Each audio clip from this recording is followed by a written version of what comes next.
샬롬 샬롬 샬롬 샬롬.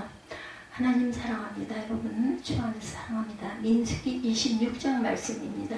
두 번째 인구조사라고 나와 있어요. 모세와 엘르아살 이렇게 가로거치고 나와 있습니다.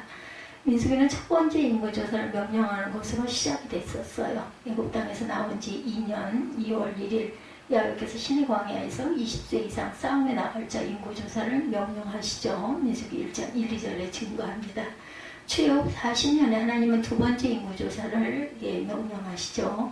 연병 후에 이스라엘의 가나안 땅에 입성하기 전 요단 동편 모압 평지에서 20세 이상 전쟁에 나갈 만한 자를 계수한다. 1절에서 3절에 보면 이렇게 오늘 본문에 나옵니다. 연병 후에 여호와께서 모세와 제사장 아론의 아들 엘르아살에게 말씀하여 이르시되 이스라엘 자손의 온 회중의 총수를 그들의 조상의 가문을 따라 조사하되 이스라엘 중에 20세 이상으로 능히 전쟁에 나갈 만한 모든 자를 계수하라 하시니 모세와 제사장 엘르아살이 여르고 맞은편 요단가 모압 평지에서 그들에게 전하여 이르되 여호와께서 애굽 땅에서 나온 모세와 이스라엘 자손에게 명령하신 대로 너희는 20세 이상 된 자를 계수하라 하니라. 이스라엘의 장자는 르우벤이라. 르우벤 자손은 한옥에게서 난 한옥 종족과 벨루악에서 난 발루 종족과 헤스론에서 난 헤스론 종족과 갈미에서 난 갈미 종족이니 이는 르우벤 종족이라. 계수된 자가 43,730명이더라. 이렇게 쭉 나옵니다. 벨루의 아들은 엘리압이요 엘리압의 아들은 느무엘과 다단과 아비람이요 이 다단과 아비람은 회중 가운데 부름을 받은 자들이니 고라의 무리에 들어가 모세와 아론을 거슬러 야훼께 반역할 때 땅이 그 입을 벌려 그 무리와 고라를 삼킴에 그들이 죽었고 당시에 불이 250명을 삼켜 진폭에 들어가였으나 고라의 아들들은 죽지 아니하였더라. 이렇게 계속해서 나오죠. 출애굽 40년에 하나님은 이렇게 인구조사 두 번째를 명령하셨어요. 연병 후에 이스라엘의 가나안 땅에 입성하기 전 요단 동편 모압 평지에서 20세 이상 전쟁에 나갈 만한 자를 계수하고 연병 후에 24,000명이 죽죠. 사단의 유혹으로 죽은 자들은 기업을 물려받지 못합니다. 1차 인구조사 60만 3,550명 2차는 60만 1,730명 1차보다 2,000명가량이 작았어요. 인구조사에서 주목할 것은 출애굽 1세대는 모세와 갈렙, 여호수아 외에 한 사람도 남지 않죠. 모세의 누이 미리암도 죽고 아론도 죽었습니다. 하나님의 말씀대로 성취가 됩니다. 인구조사를 하는 목적은 하나님의 약속대로 가나안 땅을 분배받기 위해서죠. 52절에서 56절까지 증거합니다. 명수대로 땅을 나눠주어 기업을 삼게 합니다. 수가 많은 자에게는 기업을 많이 줄 것이고 수가 적은 자에게는 기업을 적게 주죠. 53절에 두 번째 인구조사를 통해서 받은 그 교훈 하나님은 말씀대로 성취하시고 이스라엘은 시내산을 출발하여 모압 평지까지 40년 동안 하나님께서 어떻게 보답하셨는가 불순종과 원망의 반복이었죠. 인구조사를 하면서 다단, 아미람, 고라의 무리들이 모세와 아론에게 반역한 것이 9절에서 11절에 등장합니다. 엘리압의 아들은 느무엘과 다단과 아비람이라. 이 다단과 아비람은 회중 가운데 부름받은 자들이니 고라의 무리에 들어가 모세와 아론을 거슬러 야훼께 반역할 때 땅이 그 입을 벌려 무리와 고라를 삼킴에 그들이 죽었고 당시에 불이 250명을 삼켜 징표가 되게 하였으나 고라의 아들들은 죽지 아니하였다. 이렇게 증거되어 있어요. 아론의 아들 나답과 아비후가 다른 불을 들이다가 죽었던 것도 60절에서 61절에 설명되어 있습니다. 이처럼 광야 40년 동안 이스라엘의 역사는 반역과 실패 사건의 반복입니다. 하나님의 말씀대로 출애굽 1세대는 하나님의 약속을 믿지 않았기 때문에 광야에서 모두 죽었죠. 그러나 하나님의 약속을 믿었던 여호수아와 갈렙은 남습니다. 놀라운 사실은 광야에서 하나님의 보호와 은혜는 중단이 없었다는 것. 그리고 이제 계수하라 땅을 나눠주어 기업을 주리라고 하십니다. 기업을 물려받을 자는 20세 이상 전쟁을 할 수 있는 자들이고 훈련된 자들, 마귀를 대적할 수 있는 하나님의 전신갑주를 입은 군사들이죠. 140년 동안 이스라엘 백성은 많은 사건들이 있었어요. 불평과 원망, 반역들의 반응. 그러나 하나님은 자비하시고 신실하시고 우리의 삶과 교회를 돌아보시죠. 우리의 부끄러운 사건, 게으름과 나약함이 있지만 하나님은 우리 인생 안에서 일하십니다.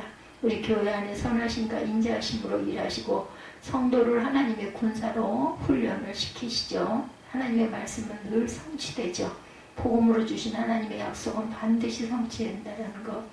예, 이 약속을 믿는 자는 여호수아와 갈렙처럼 약속을 기업으로 받습니다. 그래서 이 두 번째 인구조사 26장은 연병회라는 말로 시작되죠. 이 말은 이스라엘의 큰 죄로 말미암아 연병이라는 하나님의 큰 진노가 임했던 사건 직후에 또 다른 사건이 진행되고 있는 것을 뜻하죠. 25장에서 26장으로 변환되는 과정, 이 과정을 보면 우리는 이미 살펴본 것처럼 14장에서 15장으로 변환되는 과정을 염두에 둬야 합니다. 이 두 변환되는 과정들은 아주 중요한 공통점이 있는데 그 공통점이란 하나님께서 이스라엘을 진노에서 자비로 심판에서 약속으로 옮기시는 과정이라는 거죠. 단지 가데스 바네아라는 장소와 바알 보리는 장소만 다를 뿐이다. 14장과 15장, 25장과 26장의 공통점입니다. 이 두 곳은 이스라엘은 똑같이 하나님께 큰 죄를 범했고 그 죄로 말미암아 하나님은 그들을 징계하십니다. 그러나 하나님은 그의 말할 수 없는 은혜로 그들의 죄를 용서하셨고 새로운 출발을 하도록 허락하시죠.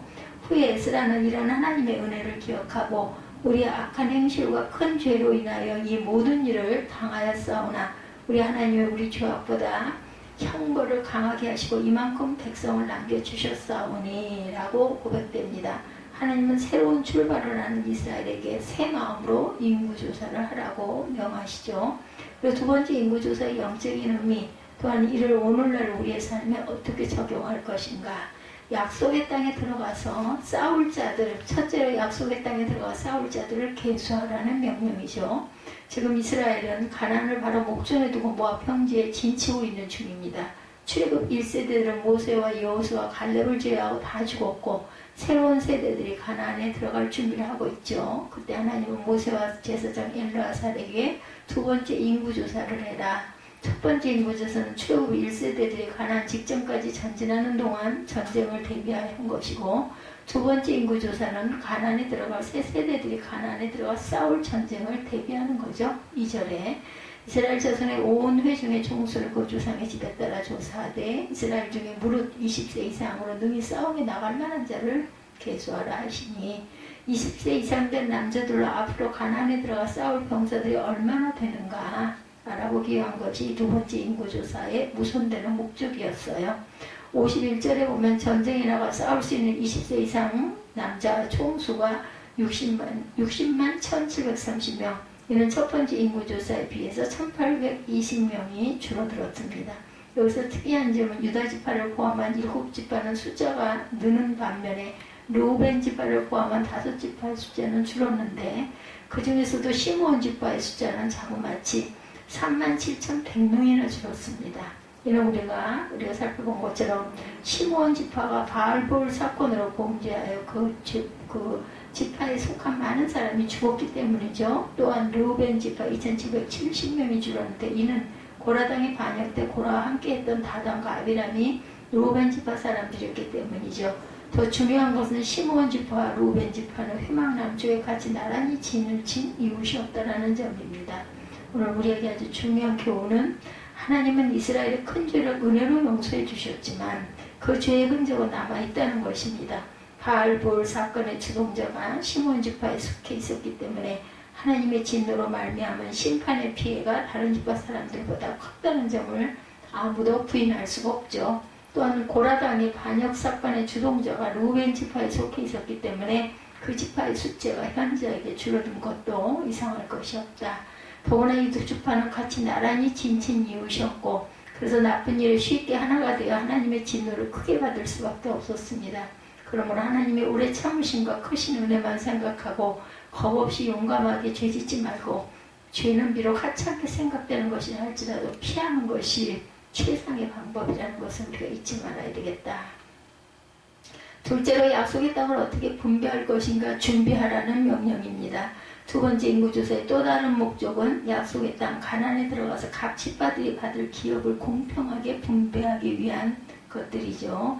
53절부터 55절을 보면 이 개수로 땅을 나눠주어 기업을 삼게 하라. 그 수가 많은 자에게는 기업을 많이 줄 것이요 수가 적은 자에게는 기업을 적게 줄 것이니 그들의 계수함을 입은 수대로 각기 기업을 주되 오직 그 땅을 제비 뽑아 나누어 그들의 조상지파 이름을 따라 얻게 할지니라.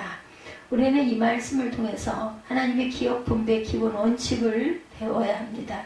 믿음의 법칙이죠. 첫 번째, 본은 아무런 대가 없이 무조건 주시는 은혜예요. 그러나 상급은 대가 없이 무조건 받는 것이 아니죠. 이스라엘이 가나안 땅에 들어간 것은 하나님의 무조건적인 은혜로 말미암았어요. 그러나 그들이 가나안에 들어가 받을 유업은 각 지파마다 그들이 행한 믿음의 분량대로 받습니다.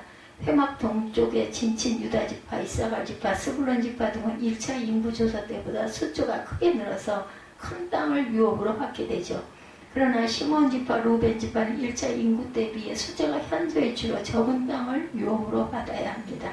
이는 우리에게도 마찬가지죠. 누구나 다 구원받았다고 해서 똑같은 상급을 받게 되는 것은 아니죠.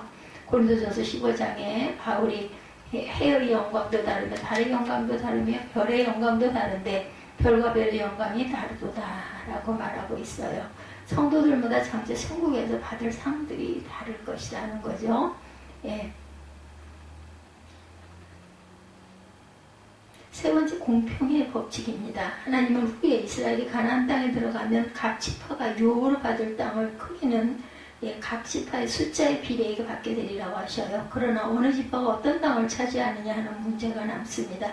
그 문제가 해결되지 않으면 나중에 큰 분쟁의 요소가 되겠죠. 그래서 하나님은 어느 지파가 어떤 땅을 차지하느냐 문제는 제비를 뽑아 결정하라고 말씀하시죠. 민수기 34장에 이렇게 해서 불평의 여지를 없이 하고자 했다. 그래서 성경에 제비 뽑는 것은 다툼을 그치게 하여 강한 자 사이에 해결케 하느니라. 잠언 18장 18절입니다. 우리가 분명히 알아야 할 것은 이 제비를 뽑는 일 속에 하나님의 간섭하심과 섭리가 있다라는 것입니다.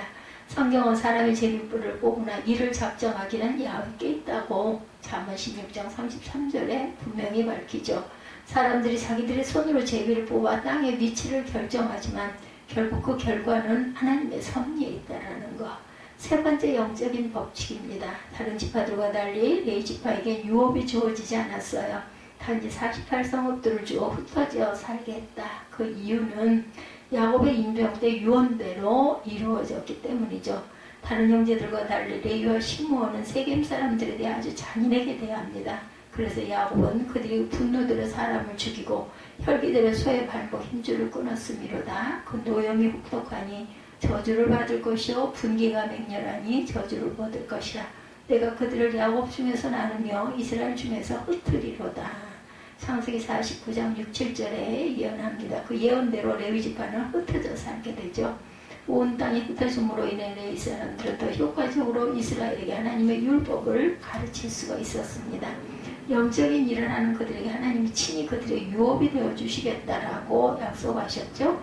이 땅에서 사람들로부터 얻는 유업보다는 하나님께로부터 얻는 유업이니 어찌 더 값지고 귀하지 않겠는가.